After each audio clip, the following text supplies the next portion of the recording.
Hi guys, my name is Sarah Wells. I run a photography business in Port Harcourt, Nigeria, and I also run a furniture company here in Port Harcourt as well. I have successfully done photography as a business for over 12 years. In the course of the 12 years, I've made some serious mistakes, which I'm going to be sharing with you guys and how you can avoid some of those mistakes.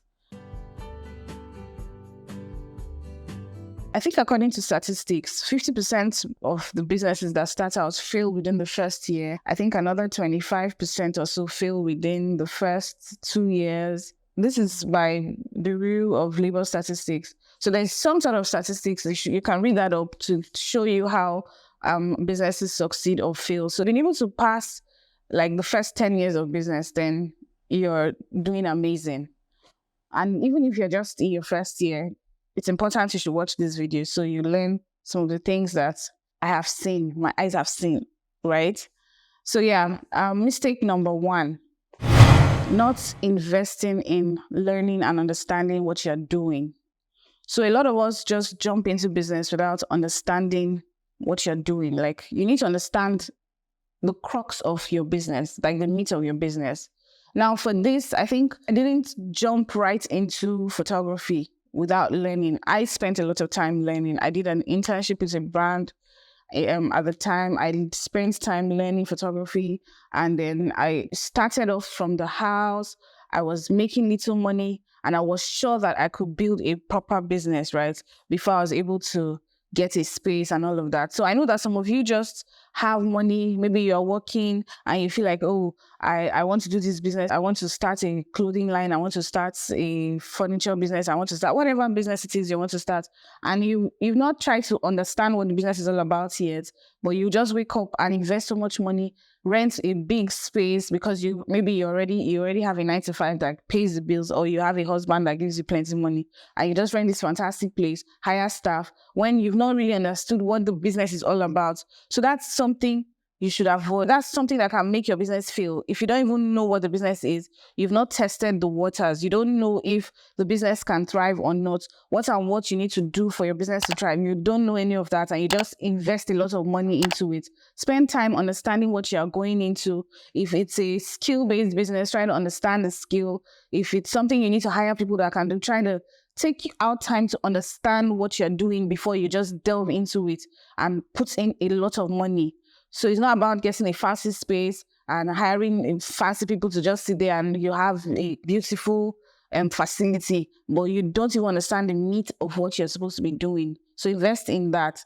Some people just wake up and open a restaurant. You've never tried, maybe cooking from home. You don't even know how it works. You don't know if money will come out of it yet. And you just carry plenty of money and invest in the business. So try to understand the craft, understand the business, understand what you're going into. One of my husband's friends used to complain a lot about how his wife, I hope they don't get to see this, how his wife has a business, but every year she collects rent. Every year she's collecting money to go and restock, to travel to get to restock. So the business is not really businessing, but she's in business. Chances are that you can just wake up one day and be like, okay, this thing is even really a business, and then you close down the business. Some people will close down their shops after 1 year or 2 years because they're not really in business. So understand what you're doing. Test the waters. If it's clothes you want to sell, start selling from your house. You don't have to just open a shop because you have money to open a shop. Check what you're doing first. Be sure that it's sustainable. Be sure that you have built clientele that can pay the rent, and the business can pay the rent. When I got my first studio space, I already knew I was making a certain amount of money before I was able to commit to getting my first studio space. So yeah, that's mistake number one. Another major mistake that we make as business owners is not learning to delegate. So this was a very big problem for me when I started my business. Within the first 5 years of my photography, I was like a walking dead person. I don't know if that makes sense. If you see me, half the time I am super stressed because I was doing everything myself. I didn't learn to delegate not until very recently before I started delegating. And even till now, I still struggle with delegating. I think a lot of us creatives have that problem where you just feel like you're the only one that can deliver. It's only you that can do it the way you want it to be. Sometimes it's just in your head. There are people that can even do it better than you. So you don't necessarily have to do everything 100% of the time. So learn to delegate. I wasn't delegating. I was working super hard. I would come back home 8 o'clock, 9 o'clock, 10 o'clock, start editing photos till 2 a.m., sleep 3 hours, wake up the next morning, sort out my kids, go back to the studio, work round the clock. And that's not sustainable. So that's enough for me to wake up one day and say, okay, I can't do this anymore. And then the business will just end. Thank God that I was still resilient, that I did not stop in the middle of nowhere, right? So this is the lesson I think you should take out of this. If you're starting out a business, learn to delegate. If only if you know you're the one that understands the skill, especially for us creatives, people that do creative work, you feel like, okay, I'm the one that understands the vision. You know what you want to do, right? As a creative, you've been doing this, it's in your head, you don't know how to communicate it. But trust me, take out time to bring whatever it is you do into writing. If you can write out all you do, okay, what is it that you do? So when a client comes in, how do I interface with them? That is something you do. That's what's peculiar to you. That's what people are paying for, right? So you write that out. How do I edit my photo? Write it out. What are the things you're looking out for? Try to document it so you can teach people how to be you. It's very possible. Even if they can't be you 100% of the time, they can reduce the work stress from you. So right now, I don't do all the editing anymore. I do editing, but maybe I'll do maybe 20% of the editing. But before, I was doing every freaking thing, everything. I would be the one to listen to the client, take all the calls, deliver the photos, do everything. Like I wanted to be there for everything. I can't be there for everything if I want to build a sustainable business. And if I'm thinking long term, I have to let delegate. So if this is something you're struggling with now, trust me, you can do it. You can delegate. Start thinking of how to document what you're doing so you can communicate that to the people that work with you. When you're hiring, try to get people that can work with your vision. You don't necessarily have to get people that already understand what you're doing 100% because you might never find that person, but you should be willing to train the people that you hire to be able to do what you do. And sometimes it's even better when you delegate because you will get people that are even better than you. You can't do everything. We think we are all that, but we're really not. We just have strengths here and there. There are people that are better equipped than we are. So somebody comes into your organization that can help you maybe with social media or with marketing or something. And you are already struggling with that. So in a nutshell, you need people to help you move your business from where it is now to where it's meant to be, or from where it is now to the next level. And if you want to build a scalable business, you definitely need people. So you alone cannot do it, and you will soon get tired and you might give up. So avoid this mistake. Another common mistake a lot of business owners make is they take advice from everybody. Don't do that. I think I learned that earlier on. So when I started my photography business, right, I had a mentor of some sort, not like a mentor, but someone I used to look up to in the industry. And the person told me that, how can you say you want to open a studio? That was not when I started. That was when I started my studio. When people are closing down their studios, why would you want to open a studio? But I had done my research. I had worked from home. And I had a clear vision of where I wanted to be. Yeah. At this point, I was doing more wedding jobs and I wanted to focus on studio portraits. I wanted to take more family portraits, babies, and all of that. And I knew I needed this space. Already, my house was already filled up with lots of props and all of that. And I was already making money as a baby photographer and as a portrait photographer. So I knew it was sustainable. It was something that I could afford to pay for with the business money, right? And then I told this colleague of mine, the person said, are you stupid? How can you go and open a private studio? And then I also said, I wanted my studio to be a private studio. I hadn't even seen it done at the time. This was over 5-6 years ago. The studios in Port Harcourt at the time were studios where you just walk into, located on the road, you just see a big signage and then you walk into the studio and pay for your services, right? But I just knew that because of the kind of service I was rendering, I wanted a more private studio where you do your bookings ahead of time, where I would come and serve you the way I want to serve you, make you feel comfortable and all of that. So I said I wanted a private studio and I was telling this to this person and the person said, are you foolish? People are closing down their studios. They mentioned like 3-4 people that had closed down their studios and then like, how would you be going into? But thankfully, I didn't take that advice. Like as I was entering here, I was coming out of this point. At that point, I knew, okay, going forward, these are the person I will be telling these types of like the things I want to do.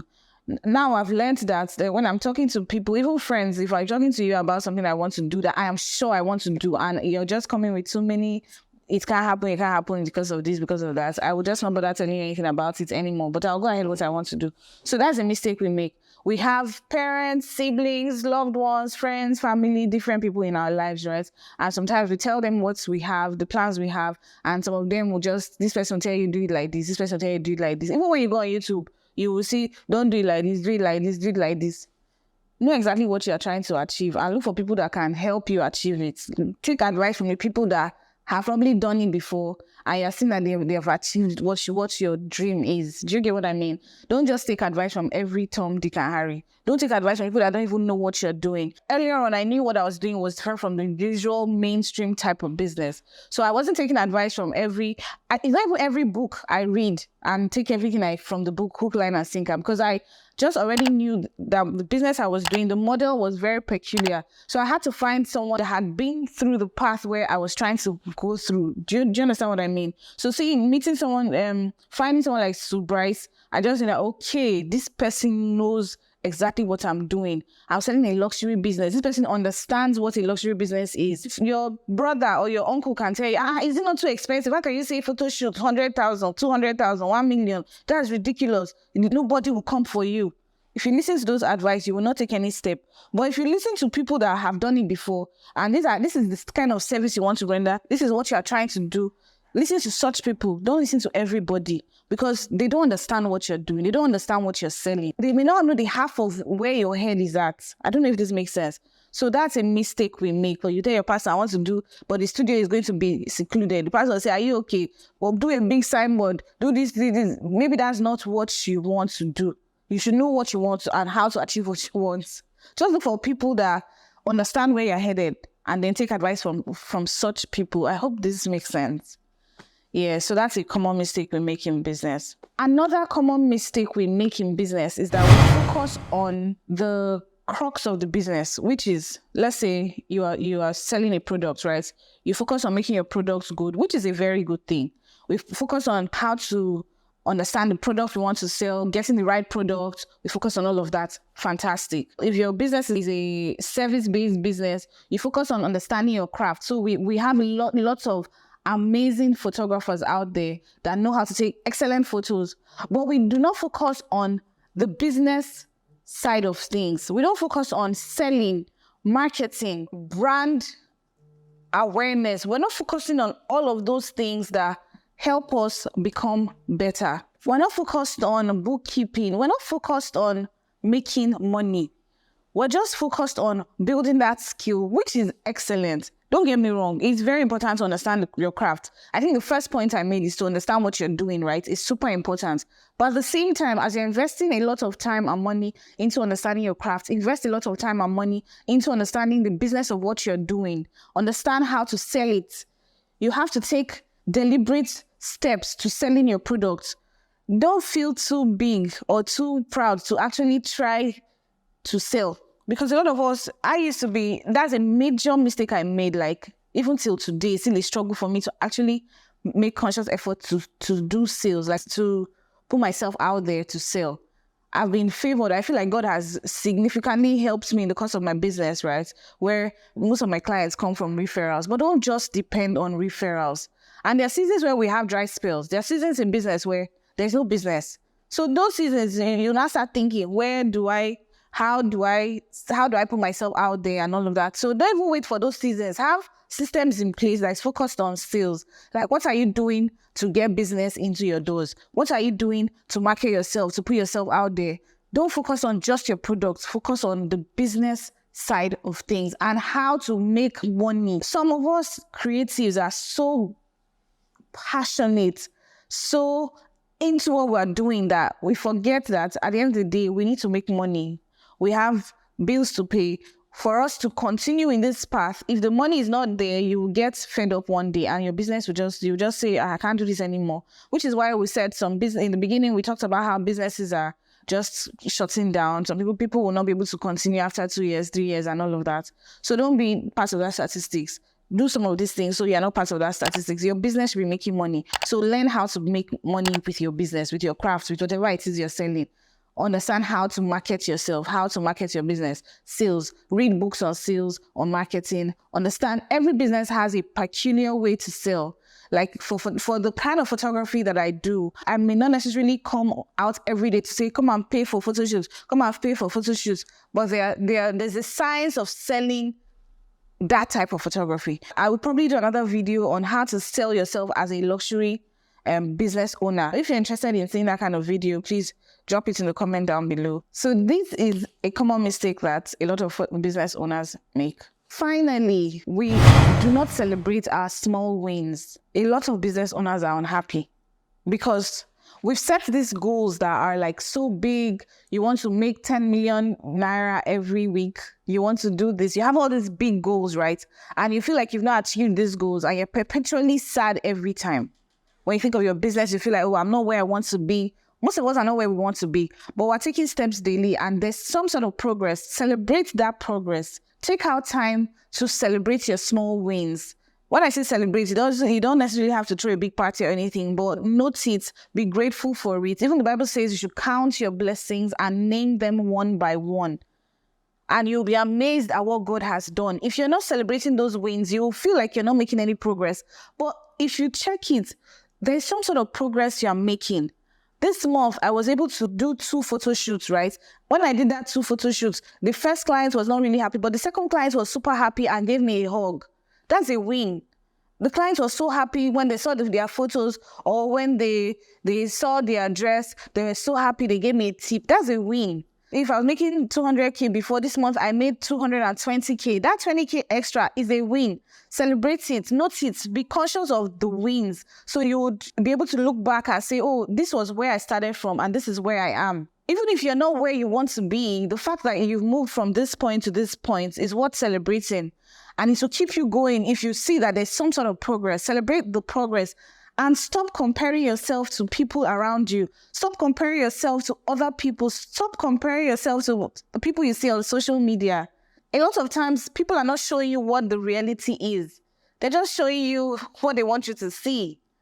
So celebrate your wins. You're doing great. Celebrate yourself. Take note of what you have done and acknowledge that, yes, there's some sort of progress. So you don't constantly feel discouraged because you're not achieving your goals. There was a season in my life where I literally stopped setting financial goals because it was weighing me down really bad. So there are times when I would say this month, I need to make this XYZ amount of money, yeah? From now henceforth, if I'm not making this amount of money, then I'm not putting in the work. It's important to set goals. I've talked about setting goals. I still set goals. But at that period, because of my mental health, I had to take a break from setting financial goals because it was terrible. And my goals are not here. I will be setting one kind of goals. I will try to put things in place to achieve it, right? But there was a season where everything was just not, it wasn't getting any close to my goals and I was constantly depressed. But at a point, my husband will say, but see now, you're still winning. You're still doing, see what you've achieved. See what you've achieved. You should be grateful. And at that period, I just said, okay, going forward, maybe for the next 3 months, I would not have any financial goal. Let me just be thankful for the wins. Let me just be thankful for the blessing of this person, for the blessing of this client. Some clients are the best. They're just the best. And if you are able to get a client that genuinely loves you and loves your brand, that's a win. Celebrate those wins. There are so many things that if you look at your business, if you're careful to look at them, you will see that you are doing well. So celebrate yourself. Celebrate your wins. Don't dwell on what you haven't achieved. Because if you keep dwelling on those things, you'll probably just give up. And finally, do not quit. No matter what it is, do not quit.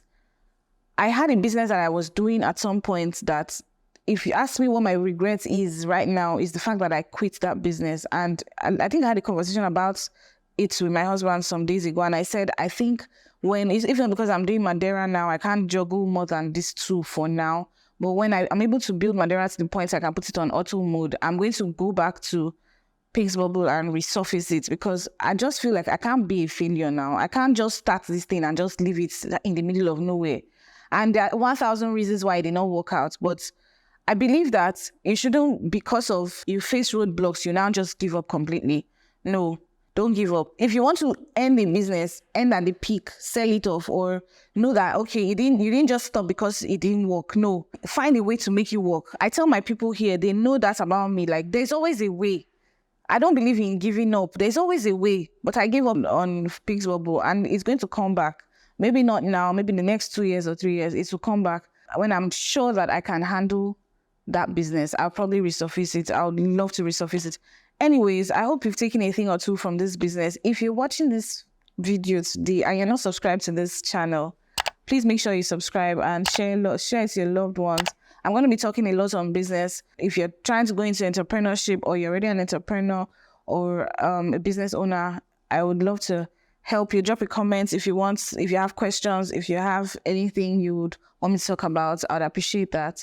And yeah, thank you so much for watching today's video. Please like this video, subscribe to my channel if you haven't, and give this video a thumbs up. It will go a long way to encourage me if I should go ahead with this type of content. Thank you guys so much for watching. Have an amazing day, guys. Bye.